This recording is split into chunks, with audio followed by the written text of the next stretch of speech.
ሰላም ጤና ይስጥልኝ እንደምን አምሽታችኋል ውድ ተመልካቾቻችን ከአባይ ቴሌቪዥን የሚተላለፍላችሁ የዕለተ ማክሰኞ ሐምሌ 21 ቀን 2018 አውደ ዜና ተጀምሯል።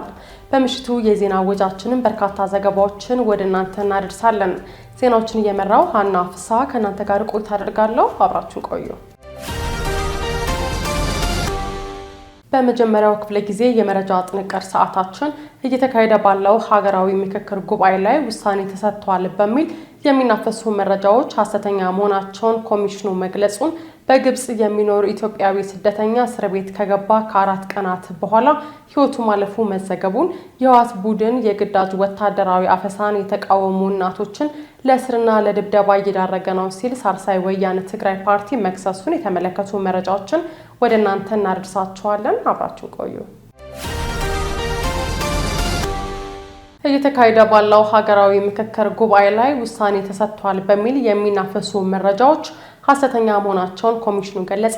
የኢትዮጵያ ሀገራዊ ምክክር ኮሚሽን ዋና ኮሚሽነር ፕሮፌሰር መስፍን አርአያ የምክክሩን የእስካሁን ሂደት በተመለከተ ዛሬ ሐሙስ 21 ቀን 2018 ዓ.ም በሰጡት ጋዜጣዊ መግለጫ እየተካሄደ በሚገኘው ሀገራዊ ምክክር ጉባኤ እስካሁን የተወሰነ ነገር አለመኖሩን ገልጸዋል። ፕሮፌሰር መስፍን አርአያ በመግለጫቸው በተለያዩ የማህበራዊ ሚዲያ እየተናፈሰ ያለው መረጃ ያልተባለና ከእውነት የራቀ መሆኑን ገልጸው ላለፉት 2 ቀናት 4000 ተሳታፊዎች በ50 ቡድን ተከፋፍለው 10 በመሆን በተሰጣቸው አጀንዳዎች ላይ ሲመክሩ መቆየታቸውን አስታውሰዋል። ዋና ኮሚሽነሩ አክለውም ተመካካሪዎቹ የመከሩባቸው ጉዳዮች እየተሰነዱ መሆኑንና የሚያቀርባቸው ሐሳቦች በሚገባ እየተሰነዱ መሆኑን ተናግረዋል። በመጀመሪያው የምክክር ሂደት ከጥቃቅን ቡድን ወደ ንዑስ ቡድን ተሸጋግሮ በሚገባ ምክክር እንደሚደረግም ዋና ኮሚሽነሩ ገልጸው በምክክሩ ሁሉም ተመካካሪዎች ሐሳባቸውን በነጻነትና በግልጽ እያቀረቡ እንደሚገኙና እስካሁን ያለቀና የተወሰነ ነገር አለመኖሩን አብራርተዋል። የፊታችን ሰኞ የ250ዎቹ ስልታዊ ቡድን ምዕራፍ ተጠናቆ ወደ 500ዎቹ እንሸጋገራለን የሚል እምነት እንዳላቸው የገለጹት ዋና ኮሚሽነሩ ፕሮፌሰር መስፍን አርአያ ተመካካሪዎቹ በሐሳቡ የተቀራረቡ ቢሆንም ነገር ግን ውሳኔ የሚቀርብበት ምዕራፍ ላይ ገና አልተደረሰም ብለዋል። 10 400 ቦታ 50 80 ቦታ አሁን የሚቀጥለው ፌዝ ላይ ይሄ 250 የሚባለው ምን ይባላል? ስልታዊ ቡድን ይባላል። ታስታውሱ እንደሆነ ጥቃቅን ቡድን ባለ 10ዎቹ፣ ንዑስ ቡድን ባለ 50ዎቹ፣ አሁን 250ዎቹ ላይ ሲደርስ ስልታዊ ቡድን ላይ በሚገባ እየቀረቡ የሚብላሉ ይሆናል። እስካሁን የምትሰሟቸው ነገሮች አሉ። ለምሳሌ እንዲህ ተወሰነ፣ የዚህ ጉዳይ እንዲያለቀለት ያለቀ ነገር የለም። ሀሳቦች በሚገባ ቀርበዋል። ሁላቸውም ሀሳቦቻቸውን እያቀረቡ ነው። ስለዚህ አሁን ከዚህ ከዳይቨርጀንት ከሚበታትነን በጣም በርካታ የሆኑ ይዘን የመጣናቸው ሀሳቦች በሙሉ ቀስ እያሉ እየተጠጋጉ ነው። ያው ደጅ እንደምትሰሙት በዚህ ርዕስ ላይ እንዲህ ተብሏል ተብሎ ለእናንተ እንኳን ሲቀርብላችሁ ብዙ መቀራረቦች እንዳሉ ሳታስተውሉ አልቀራችሁም። ስለዚህ እስካሁን የተወሰነ ነገር የለም። ይሄ ቦታ እንደዚህ ተወሰነ፣ እነኚህ ፓርቲዎች እንዲህ ያደረጉ፣ እነኚህ ዝም ብሎ ሀሳቦች፣ ፍላጎቶች፣ ምኞቶች ናቸው እንጂ ወደ ውሳኔ የሚያቀርበው ፌዝ ወይም ምዕራፍ ላይ ገና አልደረስንም። ምክንያቱም ይሄ የ250 ፌዝ ስልታዊ ቡድኖች 250ዎቹ 16ቶቹ እንደገና በእነኚህ አጀንዳዎች ላይ አብላልተው ከጨረሱ በኋላ ምን ያደርጋሉ? ለ500 ቡድናቸው ያቀርባሉ ማለት ነው። 500 ነው እንግዲህ። እሱም ቢሆን መጀመሪያ 500ዎቹ እንደጀመሩ ወደ ስምምነት ይደርሳሉ ማለት ላይሆን ይችላል። አንዳንድ ላይ ያለቀለት ጉዳይ ይዘው ሊቀርቡ ይችላሉ። 500 ላይ በቶሎ ሊወስኑ ይችሉ ይሆናል። አለበለዚያ ግን 500 ላይ ከደረሱ በኋላ እንደገና የሚያብላሏቸው ሀሳቦች ይኖሯቸዋል። በአሁኑ ወቅት 250 አባላት ባላቸው 16 ስልታዊ ቡድኖች ያነሱትን ሀሳቦቻቸውን እያጠናከሩ ነው ያሉት ዋና ኮሚሽነሩ አጀንዳዎቹ በስልታዊ ቡድን ምክክር ላይ የሚብላሉ ይሆናል ብለዋል። ዋና ኮሚሽነሩ አክለውም ከስምምነት መድረስ ሲባል ትንሽ አብላጫ ድምጽ 50 ሲደመር 1 ሳይሆን ቢቻል 100% ወደ መስማማት ካልሆነ ወደ 100 ለመቅረብ አሊያ ግን ከ75% በላይ ስምምነት ላይ እንዲደረስ የሚሰራ ይሆናል ሲሉም አብራርተዋል። ዋናው ትልቁ ዓላማ ትንሽ ቁጥር ያለንም ህዝቦች ወይም ብሔሮች ትልልቅ ቁጥር ካላቸው ብሔሮች ጋር ትንሽ ቁጥር ያለን ማህበረሰብ ክፍሎች ትልልቅ ቁጥር ካላቸው ማህበረሰብ ወገኖቻችን ጋር በእኩልነት እንድንነጋገር ነው ዓላማው እንጂ ብዙዎቻችን ሆነን መተን እጃችንን አውጥተን አሸንፈን እንድንለያይ አይደለም። በቁጥር ትንሽ የሆኑትን ወገኖቻችን ጋር አብረን እኩል ሆነን ወደ መግባባት እንድንደርስ አብረን እኩል ሆነን አሸናፊ ሆነን እንድንወጣ ነው አካሄዱ። ኮንሰንሰስ ማለት መግባባት ማለት ነው። ኮንሰንሰስ ማለት ስለ ሲምፕል ማጆሪቲ ወይም ስለ ትንሽ አብላጫ ድምፅ የተለመደው 50 ሲደመር 1 ማለት በጭራሽ አይደለም። ስለዚህ ኮንሰንሰስ ማለት ቢቻል 100% በሚወድበት ቦታ ላይ አለበለዚያ ግን ወደ 100 የቀረበ ቁጥር ይዘን እየተግባባን መሄድ መቻል ማለት ነው። ስለዚህ አብዛኛው ስነ ዘዴያችን የሚያመላክተው ወደ መግባባት የምንደርስባቸው ሂደቶች በተቻለ መጠን ወደ 75% ገደማ ሁላችንም እንድንሆን ነው የሚያመላክተው እንጂ ብዙ ቁጥር ያለን ትንሽ ቁጥር ያላቸውን ደፍጥተን እንድንወጣ አይደለም።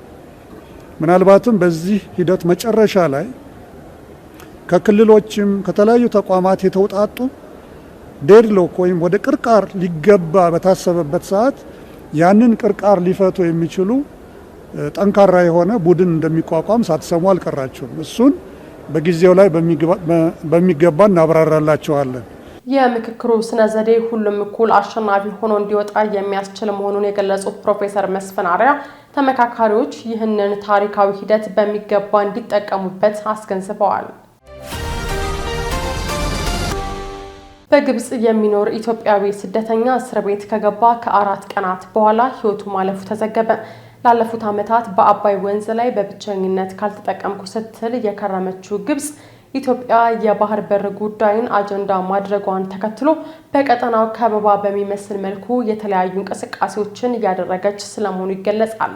በኢትዮጵያ የውስጥ ጉዳይ ጭምር ጣልቃ በመግባት የምትወቀሰው ግብጽ በሀገሪቷ ያለው የስደተኞች አያያዝ ሁኔታ በዓለም አቀፍ የሰብአዊ መብቶች ተቋም ሁማን ራይትስ ዎች ጨምሮ በተለያዩ አካላት ሲተችም ቆይቷል። ግብጽ ውስጥ በስደት የሚኖሩ ኢትዮጵያውያን እንዲሁም የማህበረሰብ አመራሮች የመኖሪያ ፈቃድ ወረቀት ቢኖራቸውም እንኳን እስርና ማዋከብ እንደሚደርስባቸው በተደጋጋሚ ይገለጻል። ከሰሞኑም በግብጽ ዋና ከተማ ካይሮ ይኖር የነበረ አንድ ኢትዮጵያዊ ስደተኛ ወደ እስር ቤት ከገባ ከ4 ቀናት በኋላ ሕይወቱ ማለፉ ተገልጿል። ያሬድ ገረመው የተባለው ኢትዮጵያዊ ሕይወቱ ያለፈው ድካም ይዞት ነው የሚል መረጃ ቢወጣም ምንጮቹ ግን በግለሰቡ አሟሟት ላይ ጥያቄዎች እንዳላቸው ገልጸዋል። የ5 ዓመት ልጅ አባት የሆነው ያሬድ ሕይወቱ እንዳለፈ የተሰማው ረቡዕ ሐምሌ 15 2018 ዓ.ም እንደሆነ ለደህንነታቸው በመስጋት ስማቸው እንዳይገለጽ የጠየቁ ምንጮች እንደነገሩት በመጥቀስ ቢቢሲ ዘግቧል። ሌላ ምንጭ በበኩላቸው ሊጠይቁት ወደ እስር ቤት በሄዱበት ወቅት የመኖሪያ ፈቃድ ወረቀት ተቀብያለሁ፣ ዛሬ ማታ ወጣለሁ ብሏቸው እንደነበር አስታውሰዋል። ከዚያ በኋላ ይመለሳል ብዬ ስጠብቅ በማግስቱ ደግሞ ሞቱን ተረዳው ብለዋል። ምንጮቹ እንደሚገልጹት የእስር ቤት ኃላፊዎች ያሬድ ሕይወቱ ያለፈው ባጋጠመው ድካም ምክንያት ታሞ ሆስፒታል ከገባ በኋላ እንደሆነ ተናግረዋል። ይሁን እንጂ የያሬድ ሕይወት ያለፈበት መንገድ የተለየ ነው የሚል ጥርጣሬያቸው እንዳላቸውና ኢትዮጵያዊ በሞተበት ምሽት ከእስር ቤት አውጥተው ብር ሲጠይቁት እንደነበረ ተናግረዋል። መብራት ጠፍቶ ሲመለስ ግን ልጁ ተመቶ መሬት ወድቆ እንደተገኘ ምንጮቹ ተናግረዋል። ምንጮቹ አክለውም ጉዳዩን ለኢትዮጵያ ኤምባሲና ለተባበሩት መንግስታት ድርጅት የስደተኞች ከፍተኛ ኮሚሽን ማሳወቃቸውንም ዘገባው አክሏል። የህወሓት ቡድን የግዳጅ ወታደራዊ አፈሳን የተቃወሙ እናቶችን ለእስርና ለድብደባ እየዳረገ ነው ሲል ሳልሳይ ወያኔ ትግራይ ፓርቲ ከሰሰ። መሰረቱን በትግራይ ክልል ያደረገው ሳልሳይ ወያኔ ትግራይ ፓርቲ ባወጣው መግለጫ በትግራይ ክልል ውስጥ በህወሓት ቡድን የሚፈጸሙ ናቸው ያሏቸውን የሰብአዊ መብት ጥሰቶችና የግዳጅ ወታደራዊ ምልመላን በተመለከተ ከባድ ክሶችን አቅርቧል። ፓርቲው በመግለጫው በመቀለ ከተማ በህወሓት ቡድን የተፈጸመውን የግዳጅ ወታደራዊ ምልመላን ተቃውሞ ድምጻቸውን ያሰሙ እናቶች ለእስር፣ ለድብደባና ለሌሎች የመብት ጥሰቶች ተጋልጠዋል ብሏል። መግለጫው አክሎም የግዳጅ ወታደራዊ ምልመላን የተቃወሙ የትግራይ ወጣቶች ለከባድ የአካል ጉዳት፣ ለህይወት አደጋና ለኢኮኖሚያዊ ችግሮች ተዳርገዋል ሲል አስረድተዋል። የህወሓት ቡድን ሰላማዊ የትግል አማራጮችን በመዝጋት ጭቆናና የመብት ጥሰቶችን እያስፋፋ ነው ሲል የገለጸው ሳልሳይ ወያኔ በተጨማሪም የተደራጀ የወጣቶች ንቅናቄ ካልተፈጠረ እነዚህ ችግሮች እንደሚቀጥሉ አስጠንቅቋል። ይህንን በህወሓት ቡድን እየተፈጸመ ያለውን አፈናና በደል የትግራይ ወጣቶች ተደራጅተው በሰላማዊ መንገድ መታገል እንዳለባቸው ያሳሰበው ፓርቲው ወጣቱ ከፓርቲው ጎን በመሆንም የህወሓትን ቡድን አፈና እንዲታገል ጥሪ አቅርበዋል። በተመሳሳይ መረጃ በትናንትናው ዕለት በመቀሌ ከተማ ቀበሌ 17 በተባለ አካባቢ በወጣቶች ላይ የግዳጅ ወታደራዊ አፈሳ ሲፈጸም እንደነበረ ከተለቀቁ ተንቀሳቃሽ ምስሎች መረዳት ተችሏል። በዚህም እናቶች ይህንን አፈሳ ሲቃወሙና ወጣቶችም በግዳጅ የተጫኑበትን መኪና ተከትለው የተቃውሞ ድምጽ ሲያሰሙ ተስተውሏል። በሌላ በኩል ደግሞ የህወሓት ቡድን በክልሉ እየፈጸመ ያለውን የግዳጅ ወታደራዊ አፈሳና የጦርነት ዝግጅት ተከትሎ በርካታ ወጣቶችና ሌሎች ነዋሪዎች ክልሉን ለቀው እየወጡ መሆኑ ሲዘገብ ቆይቷል። በዛሬው ማለዳም የመቀሌ አሉላ አባነጋ አውሮፕላን ማረፊያ በበርካታ መንገደኞች ተጨናንቆ ታይቷል።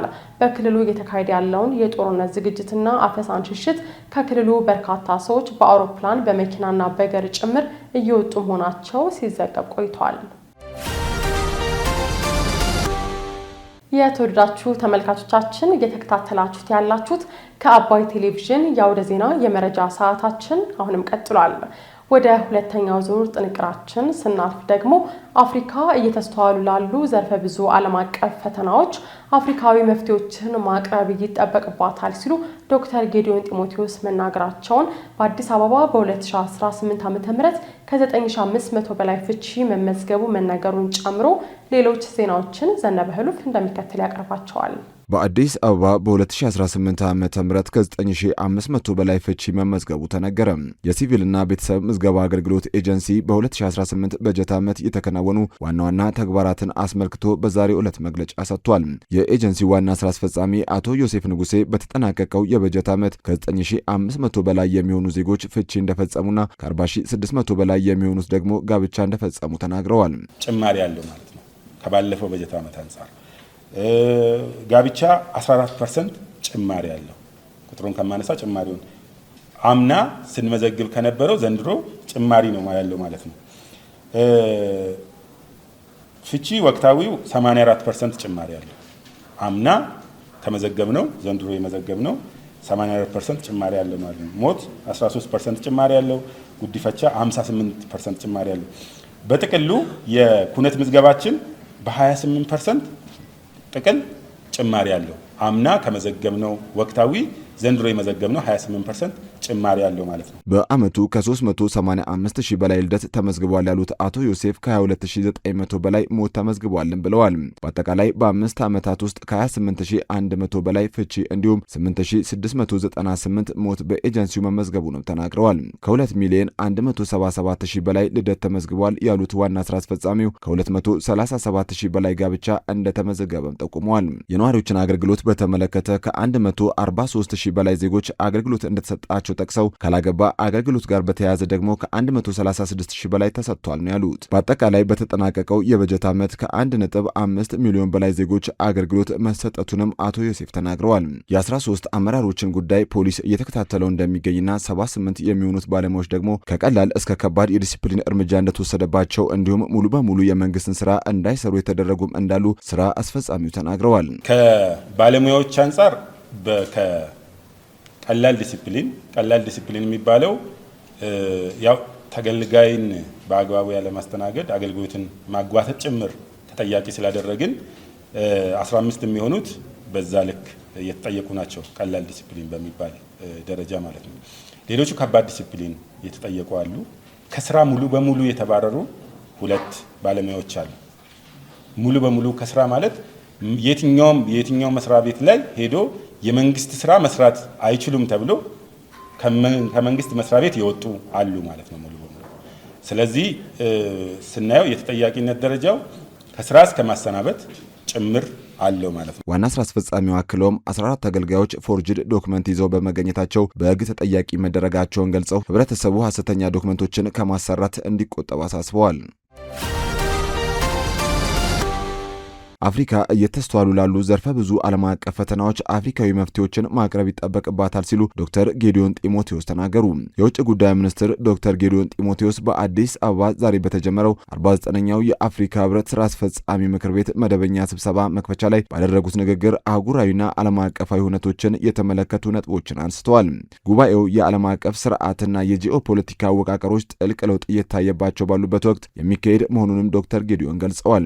የጂኦፖለቲካ ውድድር፣ የቴክኖሎጂ ሽግግር፣ የአየር ንብረት ለውጥ ተጽዕኖዎች እንዲሁም ስልታዊ በሆኑ ተፈጥሯዊ ሀብቶች ላይ እየተካሄደ ያለው ውድድር አዲስ የዓለም አቀፍ ስርዓት እየፈጠረ መሆኑን የጠቆሙት ሚኒስትሩ አፍሪካ ይህንን አጋጣሚ በመጠቀም ለዓለም አቀፍ ፈተናዎች አፍሪካውያን መፍትሄዎችን ማቅረብ የምትችል ስትራቴጂካዊ ተዋናይ መሆን እንዳለባት አሳስበዋል። ዶክተር ጌዲዮን አክለውም አፍሪካ ህብረት የአህጉሪቷን ቅድመ አጀንዳዎች የሚያስፈጽም መብቷን የሚያስከብርና ተስፋ ሰጪ ድምፅ ሆኖ መውጣት እንዳለባት ገልጸዋል። አፍሪካ እንደ አውሮፓውያን አቆጣጠር በ2026 ፈጣን እድገት ከሚያስመዘግቡ የዓለም 10 ሀገራት መካከል 8ቱን ያቀፈች በመሆኗ በ21ኛው ክፍለ ዘመን ሁለተኛ አጋማሽ የዓለም ኢኮኖሚ እድገት ሞተር እንደምትሆን ገልጸው ኢትዮጵያ ለአፍሪካ ህብረት አህጉራዊ አንድነትና ጥንካሬ ያላትን ቁርጠኝነት ዳግም አረጋግጠዋል። ሚኒስትሩ ህብረቱ ውሳኔዎቹን በተግባር ለመተርጎም የሚያስችለውን የራሱን ዘላቂና አስተማማኝ የፋይናንስ ምንጭ ማረጋገጥ፣ የጋራ ሀብቶችን በትብብር በፍትሃዊነትና በጋራ ተጠቃሚነት መርህ ላይ በመመስረት ለአህጉራዊ ትስስርና ብልጽግና መዋል፣ ችግሮቹንም በአፍሪካውያን ተቋማትና ማዕቀፎች መፍታት እንደሚገባው ገልጸዋል። ዶክተር ጌዲዮን አያይዞም በቅርቡ በአንዳንድ የአህጉሪቱ ክፍሎች የተከሰተውን የኢቦላ ወረርሽኝ አስመልክቶ ለተጎዱ ሀገራት የኢትዮጵያን አጋርነት መግለጻቸውን ከውጭ ጉዳይ ሚኒስቴር ያገኘነው መረጃ ያመለክታል። ዶክተር የቻለ ከበደ የጎንደር ዩኒቨርሲቲ አዲስ ፕሬዝዳንት ሆነው ተሾሙ። የጎንደር ዩኒቨርሲቲን ከ7 ዓመታት በላይ በፕሬዝዳንትነት ሲመሩት የነበሩት ዶክተር አስራት አጸደወይን ወደ አዲስ አበባ ሳይንስና ቴክኖሎጂ ዩኒቨርሲቲ በፕሬዝዳንትነት መዛወራቸውን ተከትሎ በምትካቸው ዶክተር የቻለ ከበደ የዩኒቨርሲቲው አዲስ ተጠባባቂ ፕሬዝዳንት ሆነው መመደባቸው ተገልጿል። ትምህርት ሚኒስቴር እያካሄደ ባለው አዲስ የከፍተኛ ትምህርት ተቋማት ፕሬዝዳንቶች ድልድል መሰረት የሚኒስቴሩ አስተዳደርና መሰረተ ልማት ዋና ስራ አስፈጻሚ ዶክተር ሰለሞን አብርሃ በተገኙበት በዛሬው ሐምሌ 1 ቀን 2018 ዓ.ም በሁለቱ ፕሬዝዳንቶች መካከል የሥራ ርክክብ ተካሂዷል። አዲሱ ፕሬዝዳንት ዶክተር የቻለ ከበደ ዩኒቨርሲቲው በትምህርት፣ በምርምር፣ በማህበረሰብ አገልግሎትና በተቋማዊ አስተዳደር ያስመዘገበውን ውጤት አስቀጥለው የተሻለ አፈጻጸም ለማረጋገጥ ከዩኒቨርሲቲው ማህበረሰብ እንዲሁም ከሁሉም አጋር አካላት ጋር በቅርበት እንደሚሰሩ ተገልጿል። በሥራ ርክክቡ ስነ ስርዓት ላይ የተገኙት የጎንደር ዩኒቨርሲቲ ማህበረሰብ አባላት፣ የጎንደር ከተማ አስተዳደር የመንግስት ከፍተኛ ኃላፊዎችና የሃይማኖት አባቶች ለቀድሞ ፕሬዝዳንት ዶክተር አስራት አጸደወይን በተቋሙ እድገት ላይ ላበረከቱት ከፍተኛ አስተዋጽኦ ምስጋና አቅርበው ለአዲሱ ፕሬዝዳንት ዶክተር የቻለ ከበደ ደግሞ ስኬታማ የሥራ ዘመን እንዲኖራቸው ተመኝተዋል። ዶክተር የቻለ ከበደ ከሐምሌ 17 2018 ዓ.ም ጀምሮ የጎንደር ዩኒቨርሲቲ ተጠባባቂ ፕሬዝዳንት ሆነው መመደባቸውን ሐምሌ 15 ቀን 2018 ዓ.ም በትምህርት ሚኒስትሩ ፕሮፌሰር ብርሃኑ ነጋ የተፈረመው የሹመት ደብዳቤ ያመለክታል። በዝርዝር ወደ ያዝነው መረጃችን ስናልፍ ደግሞ አሜሪካ በቅርቡ ኢራን ላይ ለፈጸመችው ድብደባ የእስራኤልን የጦር ሰፈር መጠቀሟ ሲገለጽ፣ ኦማን በበኩሏ ሆርሙዝን ኢራን እንድታስተዳድረው እቅድ ማቅረቧ ተነገረ። የእስራኤል መከላከያ ሚኒስትር እንደገለጸው በቅርቡ የአሜሪካ ጦር በኢራን ላይ ሊፈጽመው ድብደባ የእስራኤልን ጦር ሰፈር መጠቀሙን ነው። ይህ በእንዲህ እንዳለ ኢራን ሆርሙዝን እንድታስተዳድር ያቀረበው እቅድም በባህረ ሰላጤው ሀገራት ድጋፍ ማግኘቱ ተነግሯል። ዘርፋይል ሀብታሙ ተጨማሪ አለው። አሜሪካና ኢራን በሰኔ ወር አጋማሽ ላይ የተፈረመውን ጊዜ የተኩስ አቁም ስምምነት ካፈረሱ በኋላ ለ2 ሳምንታት ገደማ አንዳቸው በሌላኛቸው ይዞታ ላይ የእርስ በርስ ጥቃት ሲፈጽሙ ቆይተዋል። በዚህም የአሜሪካ ጦር በኢራን መሰረተ ልማቶች እንዲሁም የኃይል ተቋማት ላይ መጠነ ሰፊ የሚባል ጥቃት አድርሷል። የአሜሪካን ጥቃት ተከትሎ የአጸፋዊ ምላሽ የሰጠው የኢራን አብዮታዊ ዘብም በባህረ ሰላጤ ሀገራት በሚገኙ የአሜሪካ ወታደራዊ ተቋማት ላይ የአየር ድብደባ ፈጽሟል። በሀገራቱ መካከል ያለው ውጊያ ማገርሸቱም የተፈረመውን ጊዜ የተኩስ አቁም ስምምነት አደጋ ውስጥም ከቶታል። አሜሪካና ኢራን የእርስ በርስ ጥቃት ሲፈጽሙ በነበረበት ወቅት የእስራኤል መከላከያ ሚኒስትር ይዞት የወጣው መረጃ እንደሚያመላክተው የአሜሪካ ጦር በኢራን ላይ ለፈጸመው ድብደባ የእስራኤልን ጦር ሰፈር መጠቀሙን ነው። የእስራኤሉ መከላከያ ሚኒስትር እስራኤል ካትዝ የኢራን ባለስልጣናት ይህንን እንደሚያውቁ ተናግረው ነገር ግን የአጸፋ ጥቃት አለመፈጸማቸውን ገልጸዋል። እውነታው ኢራን የቀጠናውን ሀገራት ላይ ሙሉ በሙሉ ጥቃት ስትፈጽም እስራኤል ላይ ግን ምንም እርምጃ አልወሰደችም ያሉ ሲሆን ምንም እንኳን ያ በሰዓት ውስጥ የሚቀየር ቢሆንም ሲሉ ለእስራኤሉ መገናኛ ብዙሃን ቻናል 14 አካላት ተናግረዋል። የእስራኤሉ ጠቅላይ ሚኒስትርና የአሜሪካው ፕሬዝዳንት ዶናልድ ትራምፕም ዛሬ በዋይት ሀውስ ተገናኝተው ይወያያሉ ተብሏል። የእስራኤሉ መከላከያ ሚኒስትር ኢራን በእስራኤል ላይ ጥቃት ለመፈጸም ብትሞክር በሙሉ ኃይላችን ምላሽ እንሰጣለን ሲሉም ዝተዋል። እኔና ጠቅላይ ሚኒስትር ኔታንያሁ እስራኤል ላይ ጥቃት ከተፈጸመ በሙሉ ኃይላችን ምላሽ ለመስጠት ተነጋግረናል ሲሉ በማከል አብራርተዋል። ይህ በእንዲህ እንዳለ ኦማን ቴህራን የሆርሙዝ ወሽመጥን እንድታስተዳድር የሚያስችል እቅድ ማቅረቧና ምክረ ሀሳቡ የባህረ ሰላጤው ሀገራትን ድጋፍ ማግኘቱን ሮይተርስ አስነብቧል። በእቅዱ መሰረት በወሽመጡ ላይ የሚያልፉ መርከቦች በፍቃደኝነት ላይ የተመሰረተ ክፍያ እንዲከፍሉ ይጠይቃልም ተብሏል። እቅዱ አሜሪካና እስራኤል ቴህራን ላይ ጦርነት ማወጃቸውን ተከትሎ በወሽመጡ ላይ የሚያልፉ መርከቦች እንቅስቃሴ መገታቱን ያስቀራል ተብሏል። ለሁለት ሳምንታት ሲያካሂዱት የነበረውን የአየር ድብደባ ያስቆሙት ፕሬዝዳንት ዶናልድ ትራምፕ ከኢራን ጋር ጥሩ ንግግር እየተካሄደ መሆኑን ተናግረዋል። ነገር ግን ኢራን ወደ ድርድር ጠረጴዛው የማትመለስ ከሆነ የአሜሪካ ጦር ድብደባውን እንደሚቀጥልም ዝተዋል። ኢራን ግን ከአሜሪካ ጋር ንግግር ዳግም ለመጀመር ፍላጎት እንደሌላት በመግለጽም አስተባብላለች። ዋሽንግተን በቴህራን ላይ ጥቃት መፈጸም የጀመረው ከሁለት ሳምንት በፊት እንደነበርም የማይዘነጋ ነው። አሜሪካና እስራኤል የካቲት 21 ቀን 2018 ዓ.ም በቴህራን ላይ ጦርነት ከከፈቱ በኋላ ኢራን የሆርሙዝ ወሽመጥን ሙሉ በሙሉ መዝጋቷ የሚታወቅ ነው። ባለፈው ወር በአሜሪካና በኢራን መካከል ስምምነት ከተደረሰ በኋላ ወሽመጡ በከፊል ለመርከቦች እንቅስቃሴ ክፍት ሆኖም ነበር። ነገር ግን ከሁለት ሳምንት በፊት ኢራን በወሽመጡ በኩል ፈቃድ ያላገኙ መርከቦች እያለፉ ነው በሚል ጥቃት በመፈጸሟ ስምምነቱ ፈርሷል። ኢራን የሆርሙዝ ወሽመጥን ከኦማን ጋር በመሆን ማስተዳደርና መርከቦችን ክፍያ ማስከፈል እንደምትፈልግም ተናግራለች። ዋሽንግተን በበኩሏ የሆርሙዝ ወሽመጥ ከጦርነቱ በፊት እንደነበረው ያለምንም ክፍያ መርከቦች የሚተላለፉበት እንዲሆንም ትፈልጋለች። አክላም በግዴታ ቀረጥ ማስከፈል ህገወጥ ነው ስትልም አሜሪካ አስጠንቅቃለች። በኦማን እቅድ ዙሪያ ማብራሪያ የተሰጣቸው የባህረ ሰላጤው ሀገራት ባለስልጣናትና ዲፕሎማቶች ሮይተርስ እንደተናገሩት በምክረ ሀሳቡ መሰረት ኢራን ወሽመጡን ብቻዋን የማትቆጣጠር ሲሆን ክፍያም ቢሆን በፈቃደኝነት ይሆናል ሲሉም ገልጸዋል።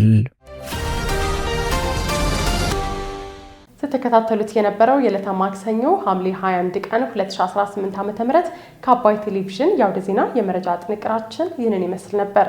አብራችሁን ስለቆያችሁ ከልብ እያመሰገን በያላችሁበት መልካም ምሽት።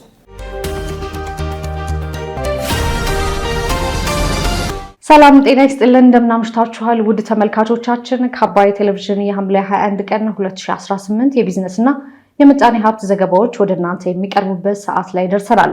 የነዳጅ ዘርፉ ለብልሹ አሰራር የተጋለጠ በመሆኑ በዲጂታል ስርዓት ሊታገዝ እንደሚገባ ዶክተር ካሳሁን ጎፌ መግለጻቸውን፣ ዘመን ባንክ በ2018 በጀት ዓመት ከ10 ቢሊዮን ብር በላይ ማትረፉን ማስታወቁን እንዲሁም አቢሲኒያ ባንክ በኢትዮጵያ የካፒታል ገበያ ባለስልጣን በይፋ መመዝገቡን የተመለከቱ የቢዝነስ መረጃዎችን ይዘናል። ከዜናዎቹ ጋር ራቢያ ከድር አብሬያችሁ ቆይታ አደርጋለሁ። አብራችሁን ቆዩ። የነዳጅ ዘርፉ ለብልሹ አሰራር የተጋለጠ በመሆኑ በዲጂታል ስርዓት ሊታገዝ እንደሚገባ ዶክተር ካሳሁን ጎፌ ገለጹ። የነዳጅ አቅርቦትና ስርጭት ዘርፉ ለብልሹ አሰራር የተጋለጠ በመሆኑ በዲጂታል የአሰራር ስርዓት ሊታገዝ እንደሚገባ የንግድና ቀጠናዊ ትስስር ሚኒስትር ዶክተር ካሳሁን ጎፌ ገልጸዋል። የነዳጅና ኢነርጂ ባለስልጣን የነዳጅ ግብይቱን መቆጣጠር የሚያስችሉ የመሰረተ ልማት ስራዎችን ዛሬ ሐምሌ 21 ቀን በለሚኩራ ክፍለ ከተማ ወሰን አካባቢ አስመርቋል። በምርቃት መርሃ ግብሩ ላይ የንግድና ቀጠናዊ ትስስር ሚኒስትር ዶክተር ካሳሁን ጎፌ እንደገለጹት የነዳጅ ዘርፉ ለብልሹ አሰራር የተጋለጠ በመሆኑ በዲጂታል ስርዓት እንዲታገዝ የተቀናጀ የነዳጅ ስርዓት አሰራር ይፋ አድርገዋል። አሁን ላይ 300 በላይ ዝርዝርና 47 ጥቅል አገልግሎቶችን በዲጂታል ስርዓት ውስጥ መካተታቸውን የገለጹት የንግድና ቀጠናዊ ትስስር ሚኒስትሩ በቀጣይ ስርዓቶቹ በኤግዚቢሽን ለህዝብ ይፋ ይሆናሉም ብለዋል። የነዳጅና ኢነርጂ ባለስልጣን ዋና ዳይሬክተር ዶክተር ደስታ መኳንንት በበኩላቸው ባለስልጣኑ በአዲስ መልክ ከተቋቋመ በኋላ የቁጥጥር ስራዎች የማጠናከርና የነዳጅ አቅርቦቱ ማሻሻል ላይ በርካታ ስራዎች ሰርቷል በማለትም ገልጸዋል። በዚህም የተለያዩ ህጎችን በመተግበር የነዳጅ ግብዓት ስርዓቱ ላይ ከፍተኛ ቁጥጥር በማድረግ ህገ ወጥነትን ለመቆጣጠር ተችሏል ሲሉም ዋና ዳይሬክተሩ አክለዋል። የጂፒኤስ ትራኪንግ ሲስተም ተግባራዊ ከተደረጉ የቁጥጥር ስራዎች ውስጥ አንዱ መሆኑን ገልጸው 29 የነዳጅ እንዲሁም 36 የኢነርጂ ዘርፍ አገልግሎት በኦንላይን እየተሰጡ እንደሚገኙም ተናግረዋል። ዘመን ባንክ በ2018 በጀት ዓመት ከ10 ቢሊዮን ብር በላይ ማትረፉን አሳወቀ። ዘመን ባንክ በ2018 በጀት ዓመት 10.2 ቢሊዮን ብር ያልተጣራ ትርፍ ያስመዘገበ ሲሆን አጠቃላይ የሀብቱን መጠኑን 116 ቢሊዮን ብር መድረሱንም አስታውቋል። የባንኩ ዓመታዊ የማኔጅመንት ስብሰባ ከሐምሌ 17 እስከ 18 ቀን 2018 በተካሄደበት ወቅት የዘመን ባንክ ዋና ስራ አስፈጻሚ ተወካይና የሪቴል ባንኪንግ ቺፍ ኦፊሰር አቶ አስራት ታደሰ ባስተላለፉት መልእክት ባለፈው ባለፈው በጀት ዓመት የባንኩ የተከፈለ ካፒታል ከ14 ቢሊዮን ብር በላይ መሆኑን ገልጸው አጠቃላይ ገቢው 17.8 ቢሊዮን ብር መሆኑንም ተናግረዋል። አቶ አስራት ታደሰ አክለውም ጠቅላላ ካፒታሉ 26 ቢሊዮን ብር መድረሱን አስታውቀው የነበረው አፈጻጸምም በዘርፉ መለኪያ መስፈርቶች ሲታይ ከፍተኛ እንደሆነም ተናግረዋል። በተጨማሪ ባንኩ የደንበኞች ተቀማጭ ገንዘብ መጠን ካለፈው በጀት ዓመት ጋር ሲነጻጸር በ32 በመቶ አድጎ 85.4 ቢሊዮን ብር መድረሱ የተገለጸ ሲሆን የውጭ ምንዛሬ ግኝቱ ደግሞ 698 ሚሊዮን የአሜሪካን ዶላር መሆኑንም አቶ አስራት ገልጸዋል።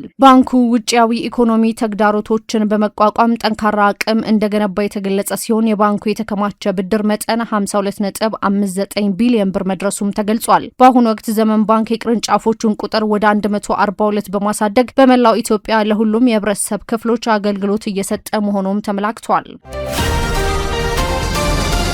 አቢሲኒያ ባንክ በኢትዮጵያ የካፒታል ገበያ ባለስልጣን በይፋ መመዝገቡን አስታወቀ። አቢሲኒያ ባንክ ዛሬ ሐምሌ 21 ቀን 2018 በኢትዮጵያ የካፒታል ገበያ ባለስልጣን በይፋ በመመዝገብ 17,481,120 አክሲዮኖችን ለገበያ ማቅረቡን አስታውቋል። በኢትዮጵያ የካፒታል ገበያ ባለስልጣን አዳራሽ በተካሄደው መርሃ ግብር ላይ የተገኙት የባንኩ ዋና ስራ አስፈጻሚ አቶ በቃሉ ዘለቀ የአቢሲኒያ ባንክ በሰነድ መዋለ ንዋይ ገበያ መመዝገብ በባንኩ ታሪክ አዲስ ምዕራፍ የከፈተ ነው ማለትም ተናግረዋል። አቶ በቃሉ አያይዘውም ይህ የዛሬ ወሳኝ ምዕራፍ ለባለ አክሲዮኖቻችን የበለጠ ግልጽነት፣ በካፒታል ገበያ ውስጥ ሰፊ ተሳትፎና ዘላቂ እሴት መፍጠርን የሚያጠናክር ጉልህ እርምጃ ነው ሲሉም ገልጸዋል። ዋና ስራ አስፈጻሚው ለኢትዮጵያ የካፒታል ገበያ ባለስልጣን፣ ለኢትዮጵያ የሰነድ መዋለ ንዋዮች ገበያ፣ ለኢትዮጵያ ብሔራዊ ባንክ፣ ለማዕከላዊ የሰነድ መዋለ ንዋዮች ግምጃ ቤት እንዲሁም ለሌሎች እገዛ ላደረጉ አካላት ምስጋናቸውን አቅርበዋል። የኢትዮጵያ ብሔራዊ ባንክ ገዢ ዶክተር ኢዮብ ተካሊ በበኩላቸው የአቢሲኒያ ባንክ የማኔጅመንትና ቦርድ አባላት ለጉዳዩ ትኩረት ሰጥታችሁና ከባለስልጣኑ ጋር በቅርበት ሰርታችሁ ለዚህ ስኬት በመብቃታችሁ እንኳን ደስ አላችሁ ብለዋል። የኢትዮጵያ የካፒታል ገበያ ባለስልጣን ዋና ዳይሬክተር